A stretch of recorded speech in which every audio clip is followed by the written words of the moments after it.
nakaraan. Hallelujah. Salamat po kami. Pinanay Peg, kay Bibay, O Lord God, salamat po sa nakaraang taon, Lord God, ingatan niyo sila.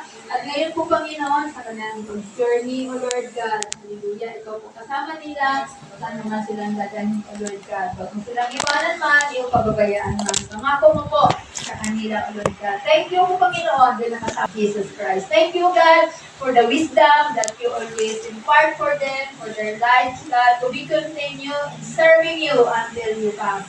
This is our prayers to Lord Jesus, that you will always bless their family, their brothers and sisters, also their mother, O Lord God, of Nanay Faith. Thank you, God, na successful ang operation.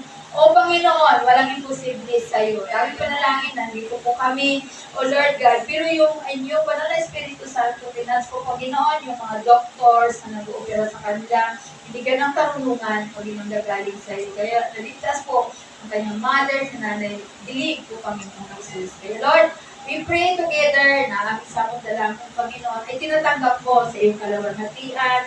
Kaya, O Lord God, answers prayer. Kaya sa kanilang tingarawan, O Panginoon, dalangin namin magtagumpay at magtagumpay dahil ito kasama namin. At ang katalinuhan, Lord, nanggagaling sa iyo, sa iyong kalamitan, pagka-impart mo po sa kanilang dalawa. I-multiply mo pa, O Panginoon Jesus, para marami pang mga kaluluwa ang maakay nila. At makilala po, ikaw ang Panginoon na ang tagapagligtas. Ganoon din kay Nanay P at saka kay Bibay. Salamat muli, inanod namin sila sa iyo, O Panginoon, walang dungis at kapintasan hanggang sa iyong pabalik. Salamat muli sa pangalan ni Jesus. Amen!